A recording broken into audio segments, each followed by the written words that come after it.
ओम शांति।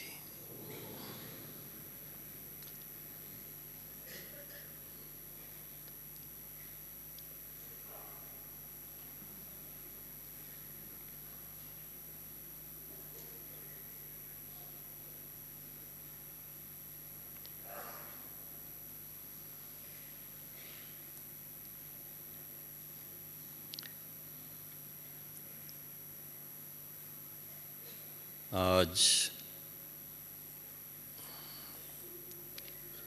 शांति one में आप सभी ईश्वरी परिवार के भाई बहनों के बीच बॉम्बे से वापस आने पर बहुत मन खुश हो रहा है।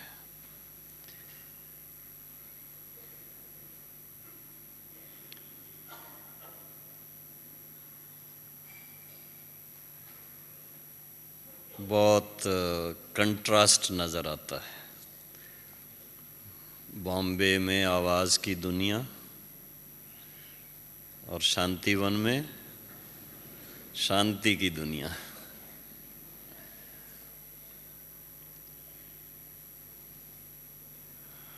कहा जाता है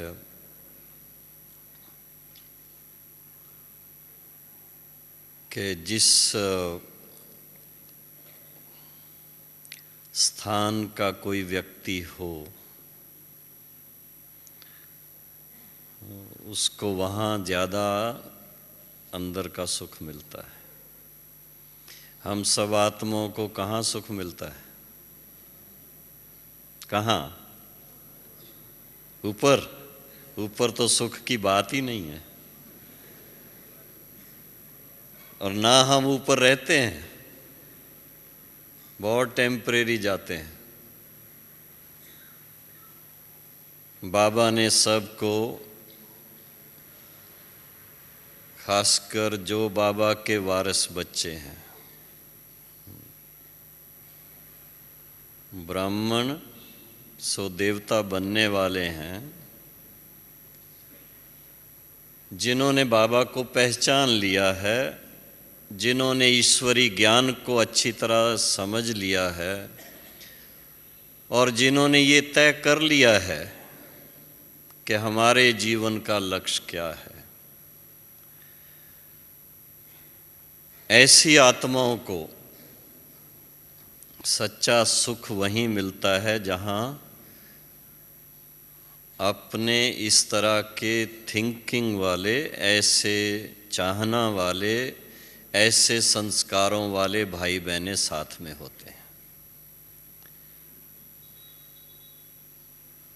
इसलिए मैं समझता हूँ आप सब भाई बहनों को भी शांति वन आने के बाद सुख महसूस हुआ या कोई प्रॉब्लम हुई है? हाँ, सच्चा सुख जिनको महसूस हुआ जरा हाथ तो खड़ा करो। बहुत अच्छा, थैंक यू। बहनों ने आज खास भट्ठी का दिन तय किया। मैं सोच रहा था आज के दिन की क्या क्या विशेषता सोचूं मैं। सबसे पहले तो आज कौन सा दिन है? सतगुरुवार। तो सतगुरुवार के दिन सच्चे सतगुरु के साथ मिलन मनाया। सवेरे सवेरे भोग लगाया और सबने भोग स्वीकार किया अच्छी तरह प्रेम से। सतगुरु की वाणी भी सुनी और सतगुरु की वाणी का फिर अभी क्या कहें, अच्छी तरह से उसका अभिलेशन, उसको अच्छी तरह डिटेल में समझाने की बात जानकी दादी से अच्छी तरह सुनी। शुरू शुरू में वही सुना ना मुरली के पहले। उसके साथ साथ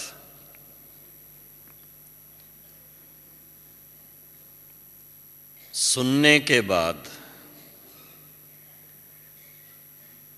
मन में बहुत सबके उमंग आया होगा। दादी जी को देख करके तो उमंग आया ही, वो तो उस समय सन्मुख यहाँ से देखने और महसूस करने का मौका बड़ा अच्छा था। लेकिन इसके साथ साथ जब ऐसे संगठन में हम सब होते हैं तो इसमें मैंने देखा है कि कुछ बातें ब्राह्मण जीवन में विशेष अनुभव में आती हैं। उसमें भी खासकर जिन्होंने ये स्वीकार किया है कि हम बाबा के बच्चे भी हैं, बाबा हमारा सर्वश्रेष्ठ सर्वोत्तम टीचर है, तो उनके हम स्टूडेंट भी हैं, और हम सर्व आत्माओं का वो कल्याणकारी है, सर्व का मुक्ति और जीवन मुक्ति दाता है। उस नाते से हमें सच्चा सतगुरु का संबंध दे करके, सहयोग दे करके वापस अपने मुक्ति धाम में ले जाके और फिर जीवन मुक्ति में सतयुगी दुनिया में भेजने की राह दिखाता है, जो और कोई नहीं दिखाता है। सब जानते हैं, इसलिए उनको ही सच्चा सतगुरु कहते हैं। इन तीनों संबंधों से जब हम बाबा को सन्मुख रखते हैं और अपने संबंध को कंपेयर करते हैं, तो इस संबंध से हमें क्या ऐसी प्राप्ति हो रही है। संसार में बाप भी था, टीचर भी था, गुरु भी थे, लेकिन परम पिता परमात्मा हमारे पिता भी, टीचर भी, सतगुरु के रूप में इस समय जब हमें प्रैक्टिकल में गाइड करते हैं, तो ऐसी कौन सी विशेष बात है जो पहले नहीं हुई है। वो है आज का विषय। बहुत सुंदर विषय बहनों ने दिया है और सब ब्राह्मणों के रुचि का विषय है। हाँ, सभी ने सुना तो है ना, मैं फिर से सुना दूं कौन सा विषय। संस्कार परिवर्तन की विधि एवं लाभ। पहला प्रश्न ये उठता है कि क्या संस्कार परिवर्तन की आवश्यकता है।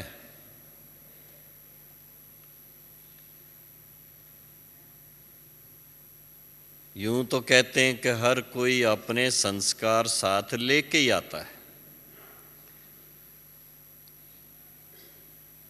ओरिजिनल संस्कार सर्व आत्माओं के अपने साथ सदा रहते हैं,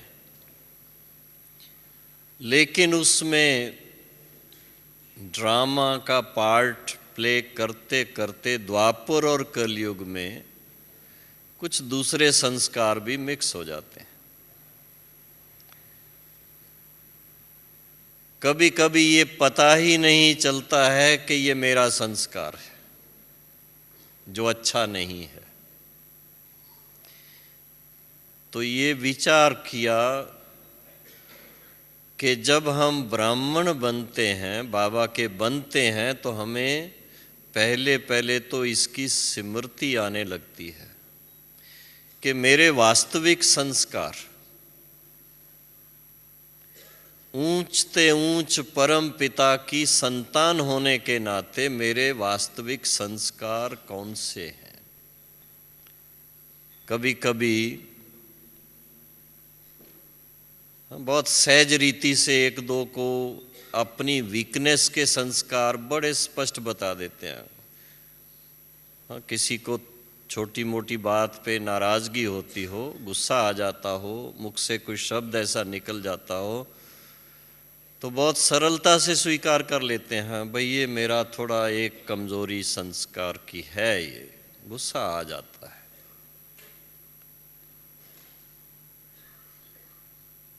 तो ये बड़ी अच्छी बात है कि पहले तो ये समझ में आया कि वास्तव में ये गुस्सा आना, कमज़ोरी के संस्कार होना, ये मेरे लिए राइट नहीं है। जब तक ये समझ ना आए, समझ आने के बाद जब तक इसकी रियलाइजेशन ना हो, महसूसता ना हो, तब तक उस संस्कार को मिटाने का संकल्प भी नहीं आता है। तो अभी आप सब भाई बहनों से पहले फिर से मैं पूछता हूं कि जिनको ये मन में है कि मेरे अंदर अभी भी कोई संस्कार कमजोरी के हैं, वो जरा हाथ खड़ा करो, छोटे मोटे थोड़ा बहुत कहीं रहा हुआ हो। अच्छा, अभी फिर दूसरा सवाल पूछता हूं, जिनको मन में है कि जो रहे हुए हैं मुझे इनको जड़ से निकाल देना है, भस्म कर देना है, वो जरा हाथ खड़ा करो। Thank you. फिर तो मैं आगे इस टॉपिक पे आपसे बात करता हूं, क्योंकि जब तक ये अंदर से नहीं आता कि ये मेरी कमजोरी है, महसूसता नहीं आती, तब तक परिवर्तन करने का भी संकल्प नहीं आता है। लेकिन इसके साथ साथ परिवर्तन करने का संकल्प आने के साथ और कौन सी ऐसी ज़रूरत है, किस बात की ज़रूरत है जिससे वो संस्कार परिवर्तन हो जाए, ये सोचने की बात है। जब हम बाबा के महावाक्य सुनते हैं, पहले तो सप्ताह कोर्स करते हैं और उसके बाद बाबा के मुरली द्वारा महावाक्य सुनते हैं या प्रवचन बहनों के द्वारा सुनते हैं, भाइयों के द्वारा भी थोड़ा सुनते हैं, ज़्यादा तो बहनों से सुनते हैं। तो जैसे जैसे वो ज्ञान की पराकाष्ठा होती है तो समझ में आता है कि मेरे अंदर क्या क्या अभी भी कमज़ोरी है, जिसको हम कहें कि जो हमारे योग्य संस्कार नहीं है। हम सबके योग्य संस्कार हैं दिव्य संस्कार, दैवी गुण संपन्न जो संस्कार हैं, वो हम आत्माओं को सदा काल का सुख देते हैं। चाहे हम सुबह से लेकर शाम तक किसी भी दिनचर्या में चल रहे हों, वो संस्कार सदा सुख देंगे। वो संस्कार नींद में भी सुख देंगे, घर में भी सुख देंगे, कारोबार में भी सुख देंगे, सबके साथ व्यवहार आने में भी सुख देंगे। और अगर कोई ऐसा संस्कार है जिसको हम कहें अनवांटेड, जिसकी ज़रूरत नहीं है, और वो संस्कार, उसको हम मानते हैं आदत का संस्कार। आद से नहीं है, ओरिजिनल नहीं है। आत्मा का ओरिजिनल संस्कार तो वही है जो आत्माओं के परम पिता का है। परम पिता के संस्कार हम गायन करते हैं उनका,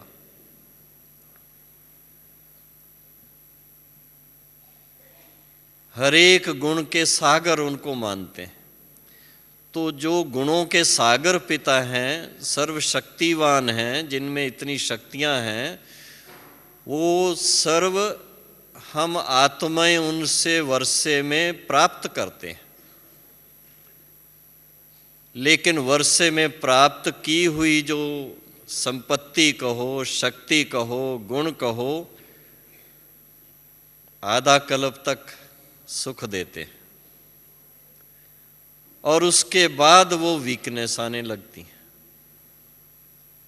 बाबा भी जब वाणी में कहते हैं, बच्चे बाबा का बनने से 21 जन्म का वर्षा प्राप्त करते हो। लौकिक पिता से 1 जन्म का, परम पिता से 21 जन्म का, 84 जन्म का नहीं देता है। द्वापर से लेकर के भूल शुरू होती है और वो भी एकदम से कोई ऐसी कड़ी भूलें नहीं करते हैं। बाबा ने बहुत क्लियर सुनाया है, द्वापर तक भी वो चलता रहता है अच्छाई का पार्ट जो है। कलयुग में आकर के जो बुराई के संस्कार वो मिक्स हो जाते हैं ओरिजिनल संस्कारों में।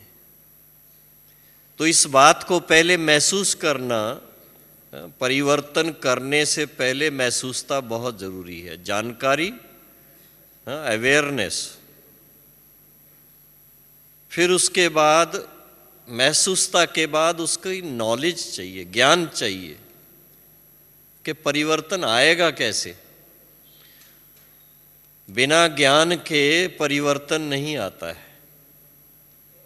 ये ज़रूर मेंशन करेंगे क्योंकि अंदर में दुख होता है, कोई बात अच्छी नहीं हो, कोई कारोबार में ऊपर नीचे हो जाता है, किसी के साथ व्यवहार में ऊपर नीचे होता है, तो महसूसता आएगी कि ये राइट नहीं है, ये मेरे से भूल हो गई है।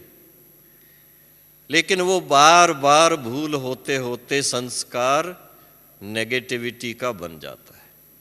इसलिए इस समय हैं हम सब बाबा के बच्चे, ब्राह्मण हैं, और ब्राह्मणों की विशेषता कहो, ब्राह्मणों की एक बाबा महिमा करते हैं कि ये आपका जन्म सतयुग से भी ऊंचा है, डायमंड लाइफ है।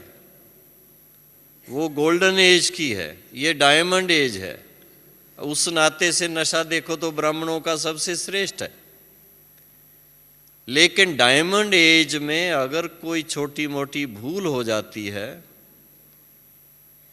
तो वो ऐसे ही है जैसे डायमंड के ऊपर धूल पड़ जाती है, दाग पड़ जाता है, बड़ा स्पष्ट दिखता है, और उसमें पश्चाताप बहुत होता है। ब्राह्मण जीवन में भी जो बाबा कहता है अति इंद्रिय सुख पूछना हो तो ब्राह्मणों से पूछो। अति इंद्रिय सुख प्राप्त करने के बाद, उसका अनुभव करने के बाद भी बीच बीच में ऐसी कोई छोटी मोटी जब भूल होती है पुराने संस्कारों के वश, तो उस समय की स्थिति अपनी आप थोड़ा साक्षी होकर के देखो।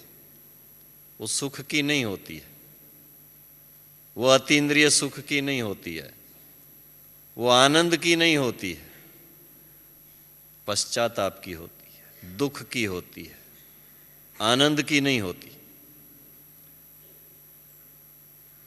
और जब ऐसे होती, बार बार अगर ऐसे हो, तो कभी कभी क्वेश्चन उठने लगता है कि ब्राह्मण लाइफ में आने के बाद भी ये बार बार हो रहा है।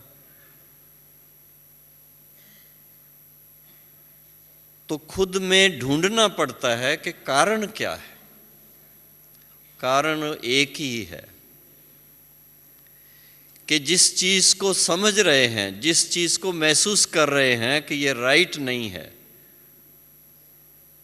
उसको रोक नहीं पाते। समय पर अगर वो अष्ट शक्तियां पहले से अच्छी तरह से क्लियर हों, माइंड में हों और धारण की हुई हों, तब तो परख लें और निर्णय ले लें कि ये राइट नहीं है, मुझे ये नहीं करना है। कुछ भी हो जाए मुझे गुस्से में नहीं आना है, कितना भी कोई तंग करे लेकिन मुझे तंग नहीं होना है, कितना भी कोई लालच दे पर मुझे लालच नहीं स्वीकार करना है। तो ऐसी दृढ़ता चाहिए। जब तक दृढ़ता नहीं आती तब तक संस्कार परिवर्तन नहीं होते। अंडरलाइन कर लीजिए, नोट कर लीजिए अपने नोटबुक में कि संस्कार परिवर्तन करने के लिए एक नया संस्कार दृढ़ता का मुझे धारण करना है, समझना है, पहले उसको स्वीकार करना है और फिर धारण करना है। कुछ भी हो, जिसको कहते हैं धर्त पड़िए धर्म ना छोड़िए। हमारा स्वधर्म है शांत, उसको ना छोड़ें। कभी अपसेट ना हो, नाराज ना हो, गुस्से में ना आए, तब कहेंगे सचमुच इन्होंने अपने धर्म को, धर्म की रीति नीति को निभाया। नहीं तो ब्राह्मण धर्म कहने में आएगा मैं ब्राह्मण हूं, लेकिन उसको निभाया नहीं, कर्म में नहीं आया। तो ये तभी आ सकेगा जब आप अच्छी तरह से इस बात की महसूसता में जाएंगे कि बाबा की श्रीमत का पालन करने से मैं सच्चा सच्चा अतीन्द्रिय सुख का अनुभव करके और अपने सत्युगी संस्कारों को नेचुरल स्वरूप में ले आऊंगा। इसको अगर मैं कॉम्प्रोमाइज कर लेता हूं,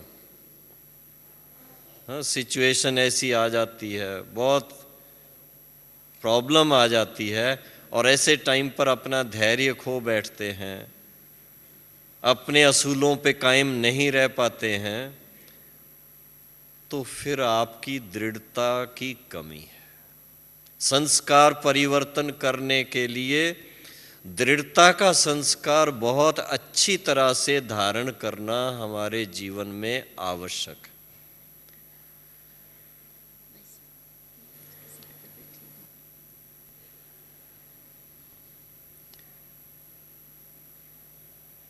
तो जो बात चल रही थी उसमें खास दृढ़ता की बात, कि पहले पहले अपने अंदर अच्छी तरह क्लैरिटी ले आएं कि राइट क्या है और रॉन्ग क्या है। जब मुरली सुनते हैं तो सब स्पष्ट होता है, ठीक है। उसके बाद सेंटर से बाहर निकले, लौकिक कारोबार में चले गए तो वो भूल जाता है। इसके लिए हम हंसी में कहते हैं, राजस्थान के आदिवासी जो लेडीज़ होती है ना, उनको फॉलो करना पड़ेगा आपको।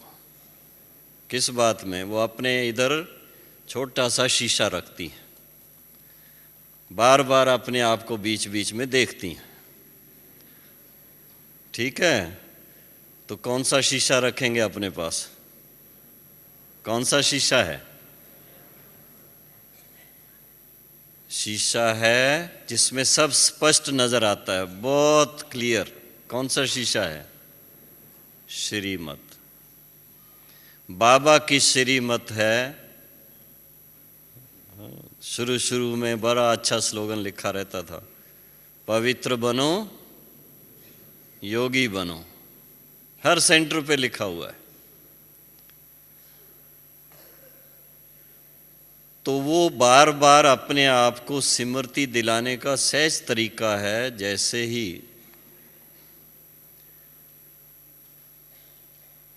एक एक घंटे के बाद कोई करता है, अपने आप को याद दिलाने के लिए आजकल ऐसी घड़ी आती है, उसमें थोड़ा म्यूज़िक ऐसा बजता है, रिस्ट वॉच, वो याद दिलाती है। लेकिन नहीं, अपने मन की घड़ी में इसको सेट करो। और उसका सहज तरीका मैं अपने अनुभव से आपको सुना रहा हूँ।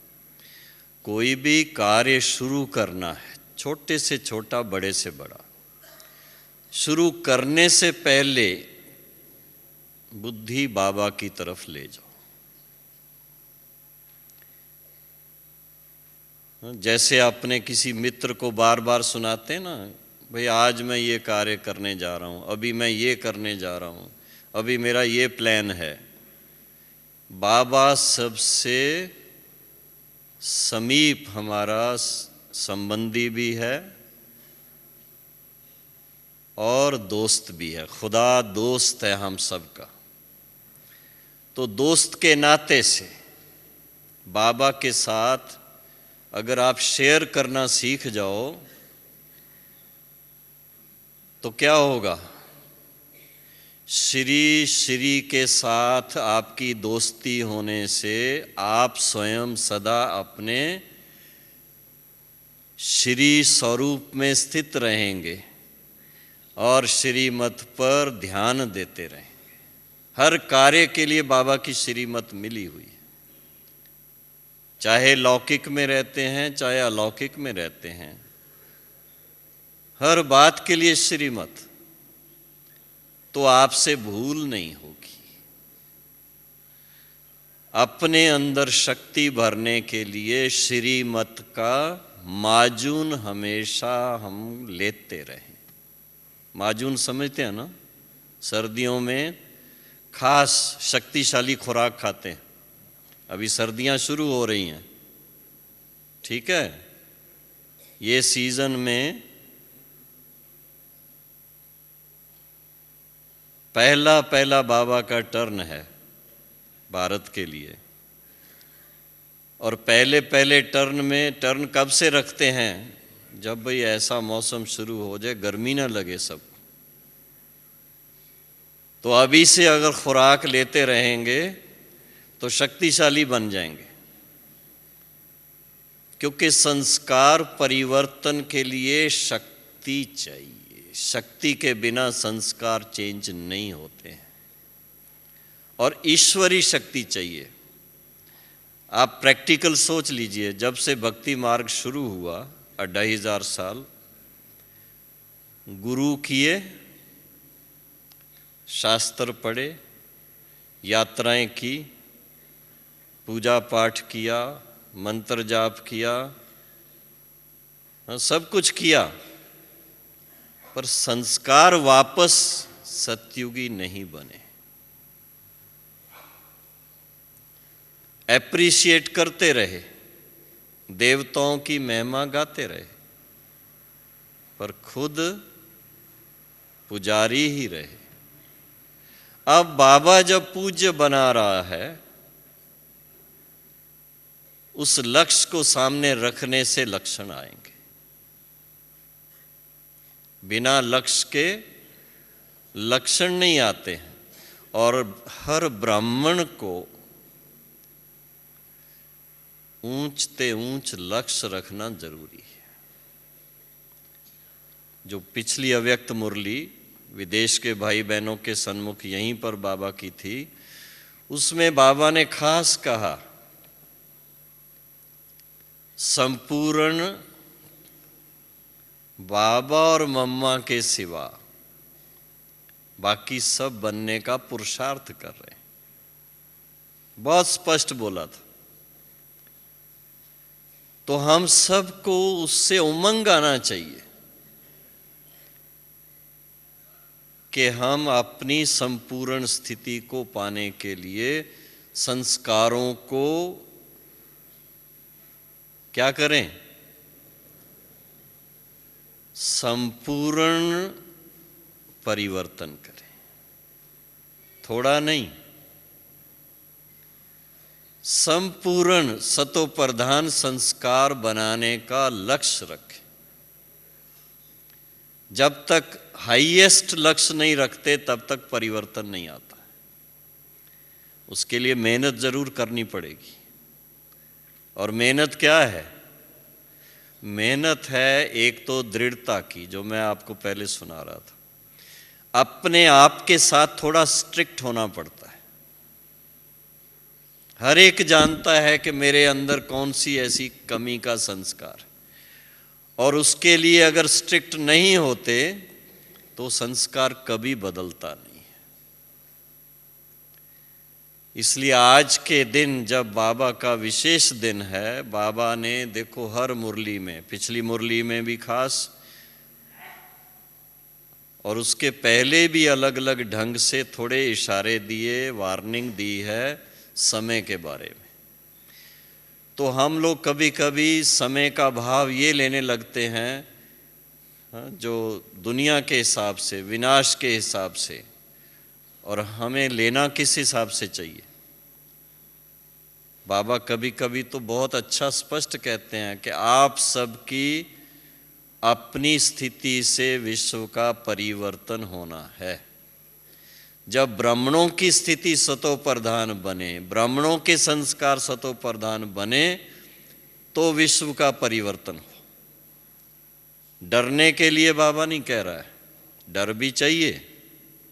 ऐसा नहीं कि नहीं, आज की मुरली में भी डर की बात तो कही बाबा ने। हाँ, याद है? धर्मराज का स्वरूप याद है? अच्छी तरह याद है। लेकिन बाबा के जो सपूत बच्चे, जो योग्य बच्चे हैं, हाँ, जो मीठे बच्चे हैं, जो प्यारे बच्चे हैं, हर एक अपने आप को मीठा प्यारा तो कहते हैं ना, तो हम सबका फर्ज क्या है? दृढ़ता के बाद दूसरी बात आती है अपने फर्ज को जानना। अपने प्रति भी फर्ज है, बाबा के प्रति भी फर्ज है, सेवा के प्रति भी फर्ज है। और हमारा फर्ज है कि दृढ़ता से सो परिवर्तन कर दे। उसके लिए हमें तीसरी बात कौन सी करनी है? अपने अंदर इतनी शक्ति भरनी है। और वो शक्ति कहाँ से भरेगी? ज्ञान की शक्ति। ज्ञान की शक्ति से स्पष्टता आती है, स्वयं का संस्कार स्पष्ट नजर आता है कि कितने तक मैं सतो प्रधान बना, कितना बाकी है अभी। उसके लिए आप सब भाई बहनों से विशेष अनुरोध है। पहले से आप कर रहे हैं, बहुत अच्छी बात है। विशेष अनुरोध है, आज दादी जी को देखा ना, भले दादी की तबीयत कैसे भी थी, अभी हॉस्पिटल में थे, तो भी दादी 2-3 बार मुरली लेकर के जरूर बैठ जाती थी। सुबह को भी, नाश्ता करने के बाद भी, रात के भोजन के बाद भी। तो हमें अपने अंदर ज्ञान की प्रकाष्ठा सदा बनी रहे और ज्ञान का बल अंदर रहे, उसके लिए अपना नियम बना लें कि मुरली को अच्छी तरह अध्ययन करने का अपना एक इंटरेस्ट बनाए, दिलचस्पी चाहिए उसके। और वो दिलचस्पी कब आती है? जब ये क्लैरिटी माइंड में आए कि बाबा जो कहता है, बच्चे जो मैं ज्ञान रतन देता हूँ, एक एक ज्ञान रतन की वैल्यू कितनी है? लाखों है। करोड़ों नहीं बोला बाबा ने, लाखों बोला है। क्यों लाखों है? क्योंकि उस ज्ञान में बहुत शक्ति है। जब तक ज्ञान नहीं, व्यक्ति अज्ञानी है, अनजान है, तो शक्ति नहीं आएगी। तो ज्ञान की शक्ति धारण करने के लिए, ताकि भूले ना हो, आगे भूले ना हो, उसके लिए ज्ञान की शक्ति चाहिए। और ज्ञान की शक्ति के लिए हर ब्राह्मण के लिए सबसे बेस्ट सोर्स, नहीं तो ढूंढते हैं ना, ये कोर्स क्या करा रहे हैं, वो कोर्स क्या करा रहे हैं, वो कोर्स क्या करा रहे हैं। लेकिन जो पक्के ब्राह्मण हैं, जिन्होंने बाबा को पहचान लिया है, उनके लिए सबसे श्रेष्ठ शक्ति का साधन, ज्ञान की शक्ति का साधन है मुरली। बाबा बहुत प्यार से कहते, जिसका मुरली से प्यार है उसका मुरलीधर से प्यार है। और अगर मुरली से प्यार नहीं तो क्या कहेंगे? ऐसा अच्छा लगेगा? नहीं लगेगा। क्योंकि सब बाबा के बच्चे जो भी यहाँ आए हैं, मुरलीधर से प्यार है इसलिए तो यहाँ आए हैं। जिनका नहीं है वो तो घर बैठे हैं, वो अगले टर्न में आएंगे, वो भी है। ऐसा भी नहीं है कि सब घर बैठने वाले जो हैं उनका प्यार नहीं है, ऐसा भी नहीं है। लेकिन पहली बात है कि अपने अंदर ज्ञान की शक्ति के लिए उसका सोर्स, सबसे बेस्ट सोर्स है मुरली। और मुरली में भी दोनों मुरली। कोई ये ना सोचे कि अव्यक्त मुरली में तो बहुत इस तरह से धारणा की बातें हैं, धारणा के लिए भी ज्ञान की और इस संसार के अंदर होने के नाते साकार मुरलियों का अध्ययन बहुत जरूरी है। इसलिए एक नियम बनाना जरूरी है कि मुझे कुछ भी हो जाए, तकलीफ भी शरीर की कभी हो जाए, लेकिन मुरली मिस नहीं करूं। और हो सके तो सुबह और शाम, ठीक है 3 बार नहीं कर सको, सुबह और शाम मुरली का अध्ययन करें। तो उससे आपको एक तो आईना सामने रहेगा और दूसरा आईने के साथ साथ ताकत मिलेगी बुद्धि को। बुद्धि का बल जो है वो है ही ज्ञान से। बिना ज्ञान के बुद्धि में शक्ति नहीं रहती। फिर इसके साथ में है जो बीत गई, जो पास्ट है, पुराने संस्कार हैं जो कभी कभी आकर के डिस्टर्ब करते हैं, उसको मिटाने के लिए शक्ति है योग के अंदर। वो उसके लिए और कोई रास्ता नहीं है। मुरली भी बार बार पढ़ते रहो, लेकिन योग का बल नहीं है तो वो संस्कार मिटता नहीं है पुराना। इसलिए योग का अभ्यास बाबा ने बहुत जरूरी कहा है। कोई कोई मुरली में आप पढ़ते होंगे बाबा का बहुत स्पष्ट इशारा कि बच्चे, अभी तो बच्चे 1-2 घंटे तक ही योग कर पाते हैं। जब 8 घंटे योग करेंगे तब कर्मातीत बनेंगे। सुना है मुरली में, पढ़ा है? जिन्होंने ये शब्द पढ़े हैं जरा हाथ तो खड़ा करो। पढ़े हैं सभी ने।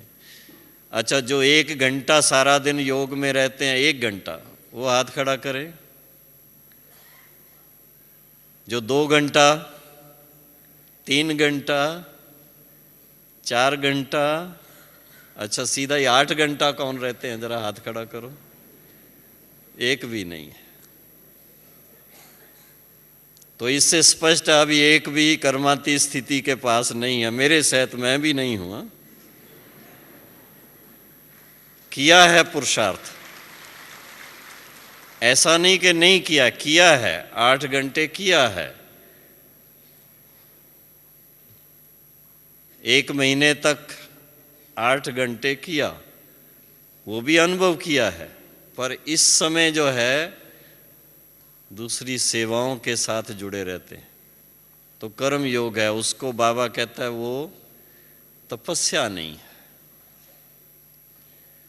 लेकिन अपना अब लक्ष्य बनाना जरूरी है, समय को देखते हुए, विश्व की घड़ी जो दिखा रही है उसको देखते हुए। और इसके साथ साथ देखिए, अव्यक्त वाणी जब सुनते हैं तो बाबा बार बार इशारा दे रहा है हर मुरली के टाइम पर समय की बात। बहुत कम समय है, थोड़े समय में बहुत कार्य करना है। तो दृढ़ता से विशेष समय निकालना और उसके अनुभव में जाना, ये अपने आप के साथ थोड़ी प्लानिंग करो। कितना समय मैं परमधाम निवासी होके बैठा, बाबा के साथ साथ का कितना अनुभव रहा, उस समय मुझे कितने तक अनुभूति हुई। 1 सप्ताह करके देखो। 1 सप्ताह में आपको आइडिया मिलेगा कि अगर मैं 1 घंटा सवेरे और 1 घंटा शाम को इसके लिए विशेष दे दूं, 1 सप्ताह में अंदर कितनी चेंज आ जाती है। संस्कार परिवर्तन करने के लिए योग बल की बहुत जरूरत है। नहीं तो एक साइड है कि अपना अंदर खाता है परिवर्तन ना होने से, और दूसरी साइड दूसरों की बात भी सुननी पड़ती है। मानो मुरली सुनते हैं, पढ़ते हैं, हमारे घर वाले भी सुन लेते हैं, वो भी कभी ना कभी मुरली पढ़ी होगी थोड़ा पढ़ भी लेंगे। मुरली के अनुसार हमारा व्यवहार नहीं देखते तो उंगली उठाते हैं। वो कितनी भूल करें क्या करें वो अपने आप को नहीं देखेंगे, पर ज्ञानी तो आत्माओं को फट से उंगली करेंगे। देखो, रोज आप ये सुनते हो, अभी तक आप में तो ये चेंज आई नहीं है। आप दूसरों को ये ज्ञान सुनाते हो, आप तो खुद अभी तक चेंज नहीं हुए हो। वो अच्छा लगता है सुनना। इसके लिए हम अगर दृढ़ता से और टाइम निकालें, लक्ष्य रखें उसका, बिना लक्ष्य के कोई चीज नहीं होगी आपकी। कुछ भी हो जाए, बाबा ने मेरे को अच्छी तरह पक्का किया था, साकार बाबा ने, बच्चे कुछ भी हो आपको 4 बजे उठ के मेडिटेशन करनी है। मैं लिखता था, बाबा मेरे को बहुत देर हो जाती है, रात को कई बार डिस्टर्ब हो जाते हैं, ये लोग सिनेमा देख के जाते हैं तो नींद खुल जाती है। बाबा लिखता था, ये सब बहानेबाजी छोड़ो, आपको 4 बजे उठना है बस, और योग करना है। फिर बाबा ने युक्तियां भी बताई। टाइम पीस रखो अपने पास। आजकल अलार्म क्लॉक तो सबके पास सहज मिलता है, पर बाबा ने पक्का किया उसको अपने बेड के साथ मत रखना, थोड़ा दूर रखो।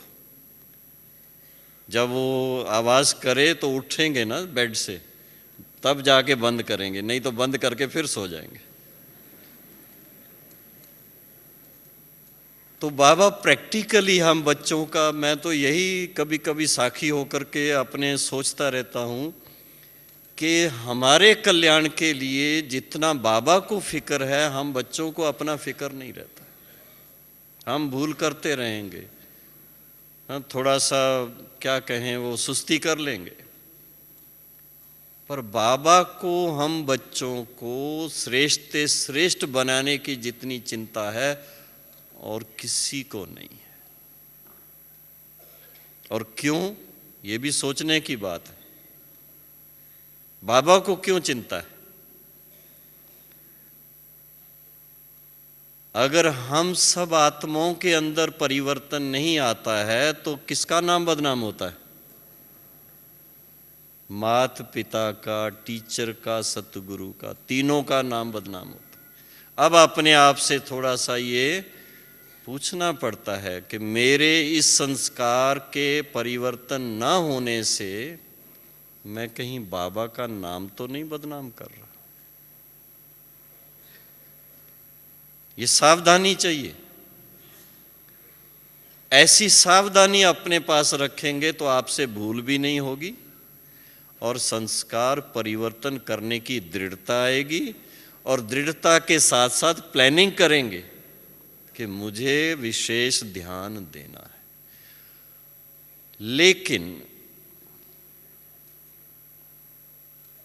चिंता से परिवर्तन नहीं होता है, ये भी आप स्पष्ट सुनना।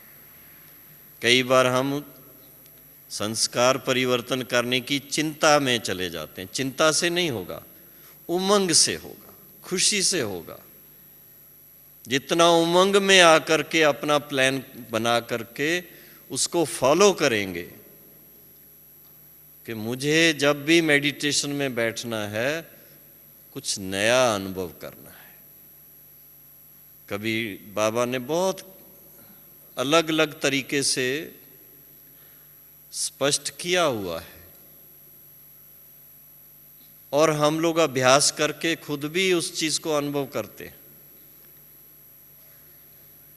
संस्कार मिटाने के लिए जितना परम धाम में बाबा के साथ अपने मन को लगा के बैठेंगे और शक्तिशाली स्थिति में आएंगे, उतना वो संस्कार पुराना मिटेगा।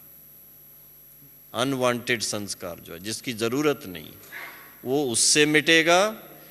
और मुरली का अच्छी तरह अध्ययन करके उस पर विचार सागर मंथन करके, थोड़े दिन पहले बाबा की मुरली थी कि आज गाय है, वो भी घास खाने के बाद क्या करती है? उगारती है। तो बच्चों को भी विचार सागर मंथन करना चाहिए। जितना मंथन करेंगे तो वो धारण होगा। जितनी धारणा होगी उतना ही कर्मों में भी श्रेष्ठता आ जाएगी। उतना ही संस्कार में परिवर्तन करने में इजी लगेगा। तो इसलिए पहली बात पक्की करें कि जो हमारे योग्य संस्कार नहीं है उनको मुझे मिटाना है। जब तक अपने अंदर दृढ़ता नहीं होगी तब तक वो मिटेगा नहीं। दूसरा है, कभी कभी बाबा से वायदा भी करते हैं, लेकिन आप सोचिए किसी से वायदा करो तो निभाना पड़ता है। कितनी बार आप वायदा करके तोड़ते रहेंगे? कितनी बार तोड़ेंगे? अच्छा लगता है? नहीं। तो एक अपने आप के साथ वायदा करो फिर कि अभी जितने वायदे किए हैं अभी मुझे निभाने हैं बस। उससे आप देखो आप कितने कॉन्शियस रहेंगे और कितना उससे सहज लगेगा। नहीं तो बाबा के साथ वायदा करके उसके बाद भूल जाते हैं, क्योंकि बाबा सामने सदा नहीं रहता है। खुद को आप कभी भी अपने आप से अलग नहीं कर सकते। आपसे कोई भी भूल होती है और कोई देखे ना देखे, आप खुद को देख रहे हो। आपका मन फट से आपके सामने शीशे के रूप में आ जाएगा। आप संकल्प करना शुरू करेंगे, कोई नेगेटिव फट सामने आ जाता है, दिस इज नॉट राइट, ये गलत है। आपसे बढ़कर के आपका टीचर कोई दूसरा नहीं है। इस बात को स्वीकार करते हुए अपने आप के साथ वायदा करें और अपनी दिनचर्या को इतना सुंदर बनाएं कि जिससे हमें भी संतोष हो, खुशी हो, और जो दूसरे भी हमारे साथ में हैं, घर में हैं, बाहर में हैं, ऑफिस में हैं, उनको भी खुशी हो। करो।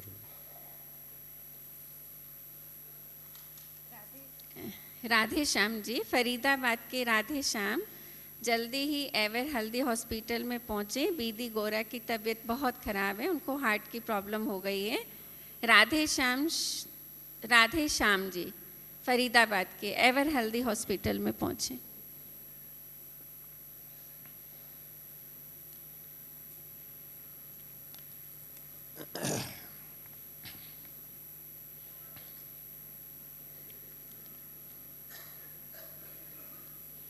अब लास्ट, ज़्यादा अभी बहुत समय नहीं लेंगे आपका। लास्ट है एक छोटी सी, थोड़ा अपने आप को स्मृति दिलाने की बात है। मनुष्य जीवन में बचपन से लेके बुजुर्ग तक कौन सा ऐसा टाइम है जिसमें कोई भी चिंता नहीं रहती?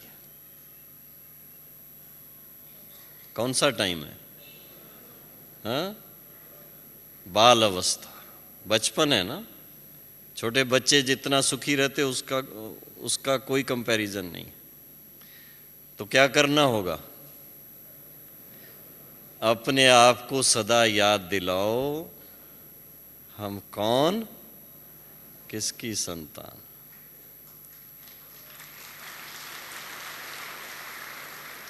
बहुत सरलता से आप देखेंगे सारे संस्कार चेंज हो जाएंगे।